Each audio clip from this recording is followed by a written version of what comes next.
आप लोग। दोस्तों, आज का वीडियो हम वॉच करने जा रहे हैं। ये वीडियो है मोदी जी इजराइल की सपोर्ट में खड़े होने का, मतलब कि उन्होंने एक ऐसा ऐलान किया जिसमें वाज़ेह तौर पे बताया जा रहा है, कोई ट्वीट नहीं किया, कोई मतलब कि कॉन्फ्रेंस में डायरेक्टली स्पीच देते हुए कहा है कि हम जो हैं इजराइल के साथ हैं। तो उनके लिए सुनने में ये भी आ रहा है कि यूएसए और इजराइल, इंडिया जो है उन्होंने इजराइल के लिए भेज दी है, ट्रूप्स भेजे हैं, मतलब कि उनको सपोर्ट के। भारत और तंजानिया एक मत है कि आतंकवाद मानवता के लिए सबसे गंभीर सुरक्षा खतरा है।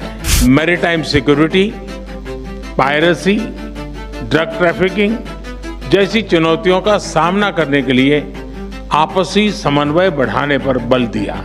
काउंटर टेररिज्म के क्षेत्र में आपसी सहयोग को बढ़ाने का भी निर्णय लिया है। एक तरफ तो इजराइल और हमास के बीच संघर्ष चल रहा है, कई बड़े देशों ने इजराइल को समर्थन दे दिया है, तो वहीं मुस्लिम देशों ने हमास का समर्थन किया। वहीं पीएम मोदी ने इजराइल का समर्थन देते हुए कह दिया कि आतंकवाद सबसे बड़ा खतरा है। पीएम मोदी ने इजराइल को ट्वीट कर समर्थन भी जताया था, लेकिन अब खुले तौर पर पीएम मोदी ने आतंकवाद पर ऐसी बात बोली कि हमास जैसे देश देखते रह गए। दरअसल आज नई दिल्ली में तंजानिया की राष्ट्रपति आई हुई हैं। नई दिल्ली स्थित हैदराबाद हाउस में पीएम मोदी और तंजानिया के राष्ट्रपति सामिया सुलूहू हसन के बीच बातचीत हुई। इस दौरान दोनों देश अपने आपसी संबंधों को रणनीतिक साझेदारी के स्तर पर ले जाने के लिए सहमत हुए। बैठक के बाद इन्होंने पत्रकारों से भी बातचीत की और दोनों नेताओं ने इसका ऐलान किया। इसी दौरान पीएम मोदी ने आतंकवाद पर ऐसी बात बोल दी कि सभी देश देखते रह गए। फ्रेंड्स, रक्षा के क्षेत्र में हमने 5 ईयर रोड मैप पर सहमति बनाई है। इसके माध्यम से military training, maritime cooperation, capacity building, defence industry जैसे क्षेत्रों में नए आयाम जुड़ेंगे। ऊर्जा के क्षेत्र में भी भारत और तंजानिया के बीच करीबी सहयोग रहा है।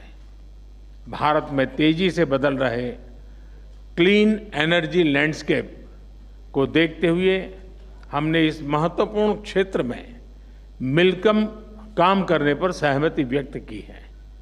मुझे खुशी है कि तंजानिया ने भारत द्वारा G20 समिट में लॉन्च की गई ग्लोबल बायोफ्यूल अलायंस से जुड़ने का निर्णय लिया है। साथ ही तंजानिया द्वारा लिए गए इंटरनेशनल बिग कैट अलायंस से जुड़ने का निर्णय से हम बिग कैट्स के संरक्षण के लिए वैश्विक प्रयासों को सशक्त कर सकेंगे। आज हमने स्पेस और न्यूक्लियर टेक्नोलॉजी को जन कल्याण के लिए इस्तेमाल करने पर बल दिया। इन महत्वपूर्ण क्षेत्रों में ठोस इनिशिएटिव्स की पहचान करते हुए हमने आगे बढ़ने का निर्णय लिया है। फ्रेंड्स, आज हमने कई वैश्विक एवं क्षेत्रीय मुद्दों पर विचार विमर्श किया। हिंद महासागर से जुड़े हुए देशों के रूप में हमने maritime security, piracy, drug trafficking जैसी चुनौतियों का सामना करने के लिए आपसी समन्वय बढ़ाने पर बल दिया। इंडो पैसिफिक में सभी प्रयासों में हम तंजानिया को एक बहुमूल्य पार्टनर के रूप में देखते हैं। भारत और तंजानिया एक मत है कि आतंकवाद मानवता के लिए सबसे गंभीर सुरक्षा खतरा है। इस संबंध में हमने काउंटर टेररिज्म के क्षेत्र में आपसी सहयोग को बढ़ाने का भी निर्णय लिया है। फ्रेंड्स, हमारे संबंधों की सबसे महत्वपूर्ण कड़ी हमारे मजबूत और सदियों पुराने पीपल टू पीपल टाइज हैं। गुजरात के मांडवी पोर्ट और जंजीबार के बीच 2000 साल पहले व्यापार किया जाता था। भारत की सीधी ट्राइब का ओरिजिन ईस्ट अफ्रीका के जांज कोस्ट पर हुआ। आज भी बड़ी मात्रा में भारत के लोग तंजानिया को अपना दूसरा घर मानते हैं। उनकी देखरेख के लिए तंजानिया से मिल रहे समर्थन के लिए मैं राष्ट्रपति हसन को हृदय से आभार व्यक्त करता हूं।